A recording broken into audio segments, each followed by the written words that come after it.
박찬대 의원은 민주당에 직전까지 이재명 대표 호흡을 맞춘 원내대표를 지냈는데 박찬대 의원은 어떤 인물입니까?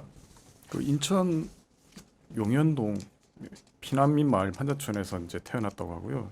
뭐 지금 박찬대 의원 봐도 알겠지만 기본적으로 이 중고등학교 때 미술음악 되게 좋아해서 본인은 이제 소질도 있었다고 하는데 네. 가정 형편 때문에 예술고 진학을 포기하고 인하대 경영대 들어가서 이 전액 장학금 받고 이제 생활했다고 하고요. 이제 그 뒤로 이제 뭐 서울대 대학원 재학 중에 공인회계사 시험도 합격하고 뭐 미국 공인회계사 시험도 합격해가지고 이 뭐 유명 회계법인하고 그다음 뭐 금강원에서도 공인회계사를 근무했다고 합니다. 그래서 네. 뭐 독실한 기독교 신자라고 해서 이제 본인이 뭐 이 약간 이제 뭐 표어처럼 삼는 성경 구절이 있다고 하는데 즐거워하는 자들로 함께 즐거워하고 우는 자들도 함께 울라 뭐 이런 걸 이제 뭐 표어로 삼는다고 하고요.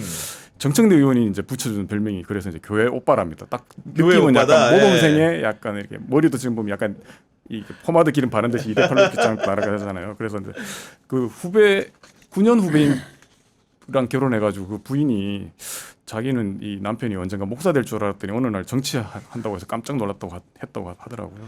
아니 아닌 게 아니고 부인도 그렇게 생각할 만큼 회계사로 이름 꽤나 날리던 분인데 이분이 정치를 갑자기 시작한 이유는 도대체 뭔 겁니까? 그 2009년도에 노무현 대통령 그 서거가 계기였다고 합니다. 근데 이제 이건 좀 정치를 하는 사람들이 전부 다 노무현 전 대통령을 좀 언급하는 경향이 있어서 이거 좀 따져봐야 될 것 같아요. 하여튼 뭐 이런 것들이 이제 마음속에 불을 지르기는 했을 것 같아요. 네. 저도 이때 되게 많이 화가 났었으니까. 그리고 이제 어쨌든 정치를 해야겠다 이런 생각을 했던 것 같고요.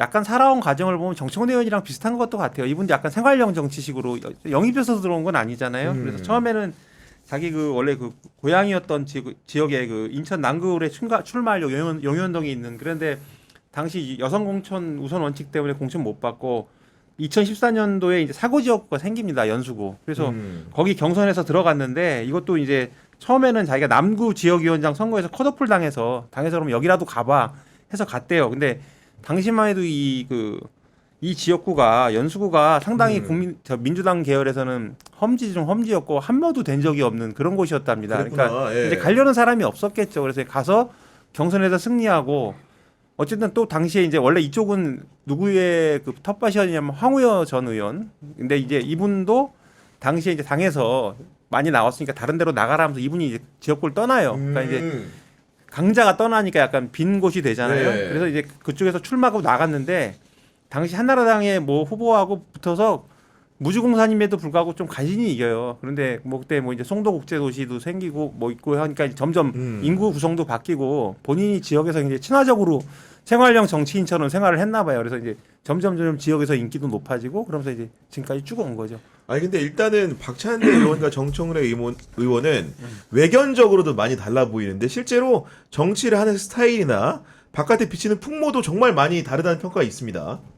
그렇죠. 기본적으로 뭐 정청래 의원 같은 경우는 이제 강성 이미지가 강하고 그다음 뭐 팬덤도 있고 근데 이제 뭐 박찬대 의원 같은 경우는 뭐 약간 아까 뭐 교회 오빠 이야기를 했지만 잠깐 온화하고 뭐 만나보면 되게 유쾌한 사람이기도 하고 그리고 이제 스타일 자체가 좀 이렇게 조금 강성은 아니지 않냐라는 그런 평가도 있긴 한데 사실은 이게 뭐 또 외유 내강형이라는 뭐 주장하시는 분들도 있더라고요. 왜냐면 이제 그 원내대표 시절에 보면 이분이 이 기본적으로 목표를 딱 정하면 기본적으로 그거 앞뒤 안 가리고 이제 이 달성하려는 게 있잖아요. 그 대표적인 게 그때 이제 국회 원구성 협상했을 때 그 추경호 원내대표랑 이렇게 협상할 때 그 지금도 마찬가지로 국힘에서 이제 뭐 법사위라든가 달라고 하죠. 예. 그런데 그거 뭐 필요 없고 우리 다 가져갈 테니까 너희 7개 가져갈 거면 가져가라고 해가지고 결국에는 이제 국힘 7개만 받고 이제 떨어지는 상황이 있었는데 그것 때문에 이제 추경호 원내대표가 자기가 협상 그 실패했던 책임지고 뭐 어디 갑자기 자진 사퇴하더니 백령도로 본인이 셀프 기양을 가요.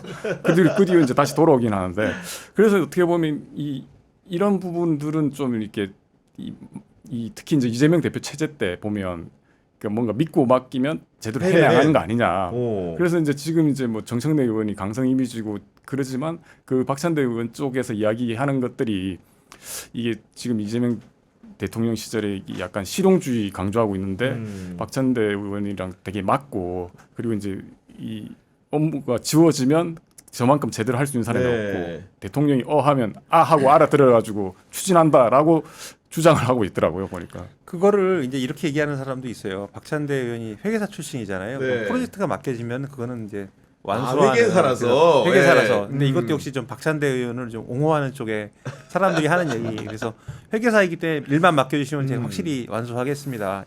사실 그런 식으로 지금까지 이재명 대표하고 관계를 좀 이어온 것 같기도 해요. 그러니까 박찬대 의원 스스로도 자기는 스타 플레이어가 아니다. 기본적으로 이재명 대통령이라는 스타 플레이어를 뒤에서 도와주고 백업하는 사람이다. 이런 이미지를 강조하면서 정청래 의원과의 차별점을 설명을 하고 있는데 그러다 보니까 의원들 사이에서는 확실히 숫자상으로도 그렇고 박찬대 의원을 지지하는 사람들이 외견적으로 많은 건 사실인 것 같습니다.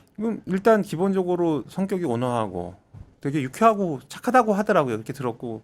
그리고 이제 가장 강점이 이번이 이전에 바로 원내대표를 했었잖아요. 그럼 당장 그 원내대표만 해도 자기 사람이에요. 그리고 자기가 원내대표 하면서 뭐 당내 그 뭐 이해관계 조정하면서 뭐 예산부터 해서 모든 거 다 뭐 어디 상임위 어디 꽂아주고 이런 거 다 네. 사실 권한을 가지고 있잖아요. 그리고 이제 그러니까 그런 식으로 좀 하면서 아무래도 마음을 좀 얻어놨을 거고 사람들이 이렇게 생각을 많이 할 겁니다. 아까 제가 말씀드렸지만 정청래 의원은 동업자고 여기는 고용사장. 근데 그러니까, 지금 네. 의원들 생각하기에는 지금 이 시점에서 우리가 필요한 거는 고용사장이다. 이재명 대통령의 뜻을 온전하게 100% 받들어서 그 개혁을 완수하는 사람이 우리는 필요하다. 이제 그런 식으로 생각하면은 왠지 정청래 의원은 자기 정치를 좀 할 것 같은데 박찬대 의원은 안 그러고 자기 일만 맡겨진 일만 열심히 할 것 같다. 이런 인식들을 좀 가지지 않을까. 이게 제 네. 추측입니다.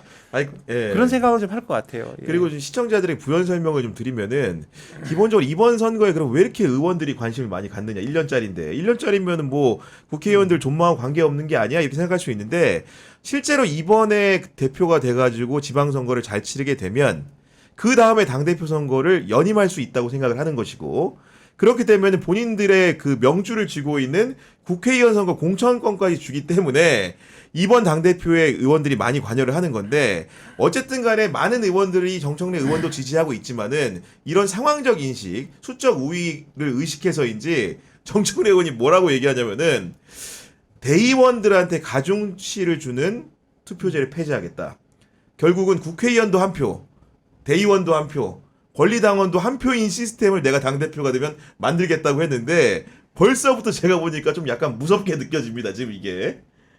그 전부터 사실 정청래 의원 뭐 국회의원 할 때부터도 이제 뭐 특히 당 개혁할 때 보면 이제 당원들 권리 당원들한테 좀 더 이제 힘을 실어주는 네. 그 개혁 뭐 입법은 아니죠 당 내에서니까 그러니까 그런 주장들을 많이 했기 때문에 그런 것들이 지금 이제 좀 연장선에 있는 것 같고 특히 이제 본인이 보면 이제 약간 권리당원 아까 뭐 호남 권리당원 뭐 맞아요. 네. 그러니까 권리당원으로 이번 판세에서 이제 이겨야 된다고 생각하는 거잖아요. 특히 이제 지금 보면 이제 이 지금 당 대표가 15%가 대의원이고 55% 권리 나머지가 이제 국민 여론인데 권리당원의 영향력이 되게 압도적인 상황이잖아요. 그러니까 이 상황에서는 본인이 그걸 계속 밀고 나가야 되고 지금 그걸 또 이제 보면 박찬대 의원도 이제 느끼고 있는 거죠. 본인이 맞아요. 예. 이게 뭐 의원 표심이라는 게 예전처럼 사실 뭐 대의원들이라든가 권리당원들한테 얻어 내려가지고 될 수 있는 상황이 아니니까. 아니니까. 그러니까 뭐 정 의원이 이제 호남 민심 뭐 훑는데 박찬대 의원도 지금 뭐 출마 선언을 원하는데 일주일 동안 뭐 호남살이 일주일 했다고 하는 그러니까요. 거잖아요. 예.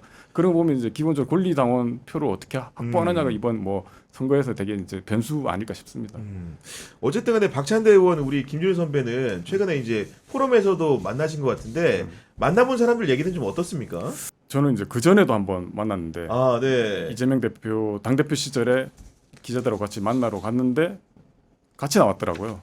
아, 이재명 대표와 박찬대 네. 의원이 네. 네. 그래서 그때도 보면 상당히 에너지가 넘치는데 진짜 이재명 대통령에 대해서는 약간 사랑한다고 느낄 정도로 이렇게 진심으로 옹호하는 느낌이 좀 들었고 그래서 후배들한테 물어보면 뭐 예전에 뭐 어버이날 당시에 뭐 지지자들 앞에서도 이 대통령을 약간 어버이급으로 부르라고 반 농담 삼아서 이야기를 했다고 그러고 그 유명한 거 있잖아요. 이 대통령 그 대표 시절에 이제 뭐 어디 부산인가 어디 갔는데 그 이 대표 그 얼굴에 묻은 거 이렇게 떼주려고 이렇게 했는데 맞다. 그 사진 딱 예. 나왔는데 그 한동훈 그 국민의힘 대표 공격했잖아요. 민주당 이재명 대표의 코를 힙해줘야지 뭐 살아남는 아청꾼이만 살아남는 뭐 정글이 됐다는 지금 그게 아닌데도 이제 그만큼 이제 네. 이분이 이 대표를 되게 챙기는 것들은 확실한 것 같고 실제로 지난번 원내대표 마칠 때도 그렇게 또 이제 자기가 이제 뭐 원내대표 1년 어떻게 보냐 했더니 이 대통령하고 대표하면서 이렇게 호흡 맞췄던 걸 그렇게 이렇게 되게 추억담으로 이야기를 하고 당시 가장 뭐 추억이 뭐냐고 했더니 이 대표님이 웃을 일이 없었는데 자기가 이 아재 개그를 시전했더니 대표님이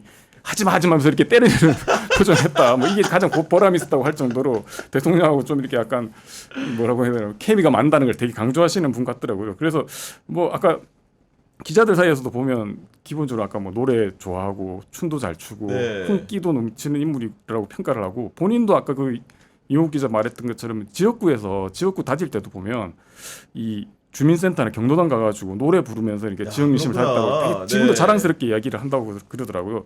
근데 이제 뭐 사실 의원들이 이제 지역구 민심 제일 다지 쉬운 게 사실 그런 거잖아요. 그리고 정청래 의원도 사실 이 지역구 가서 노래도 부르고 유세 현장에서 뭐 춤도 추고 하면 지난 대선 때 보면 유튜브에서 유명했던 게 정청래 의원이 뭐 어디서 그 유세하고 있는데 노래 나오고 있는데 빨간 옷 입은 국민의힘 운동원까지 같이 춤추고 그 약간 정청래 의원도 그런 약간 마성을 지닌 분 같아요. 네. 보니까. 그런데 이제 후배들 이야기는 이제 정청래 의원이 노래하는 걸 들어보면 약간 타령조 약간 미스터 트롯 비슷한 그런 느낌인데 정 의원은 약간 가스펠 쪽 세련된 성악가 느낌의. 이런 느낌이라고 하더라고요. 그리고 이제 보면 계속 뭐 이재명 대표 아재 개그 이야기하는데 뭐 저도 이제 아재 개그 잠깐 들었던 이야기를 하면 이게 기본적으로 자신의 이름을 가지고 많이 아재 개그를 하잖아요. 박찬대를 가지고 맞아요. 특히 이제 기자들이 약간 이게 뭐야 이런 느낌이 드는 게 이제 이 백프를 받으려고 이제 뭐 바닥 같은 데 앉아서 이렇게 컴퓨터 치고 앉아 있으면 지나가다 보고 바닥이 찬데 뭐 이런 식으로 얘기를 한다는 거예요.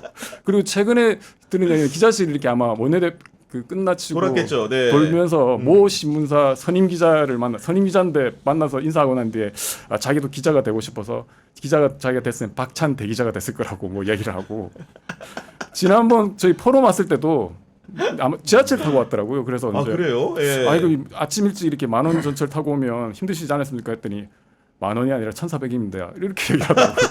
그래서 야 이거 뭐지 이런 생각을 했습니다.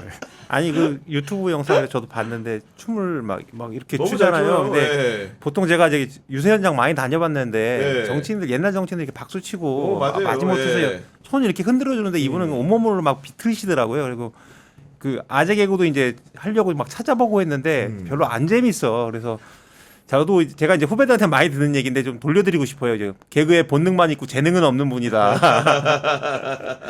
근데 몸은 차라리 그냥 아재 개그 하지 마시고 율동 한번 하시는 게 호감을 주는 데도 나을 것 같습니다. 아니 지금 보면 사실은 여러 사람들이 이제 명심이 무엇일까 정청래하고 박찬대 사이에서 이걸 본질적으로 많이 궁금해하는데 일단 이재명 대통령은 선거 불개입 원칙을 천명했기 때문에 진짜 의중은 알 수는 없긴 한데 박찬대 의원의 장점이라고 한다면은 제가 알기에도 박찬대 의원이 정치를 시작할 때 처음에는 이제 공천도 못 받고 그러다가 이재명이라는 사람을 만나가지고 사실은 그 날개를 달았거든요. 어떻게 보면은 박찬대 정치의 처음과 어떻게 보면 끝까지 함께할 사람이기 때문에 그런 오래된 관계에 있어서는 이재명 대통령과의 관계성 측면에서만 본다면은 박찬대 의원이 장점인 측면도 분명히 있는 것 같은데.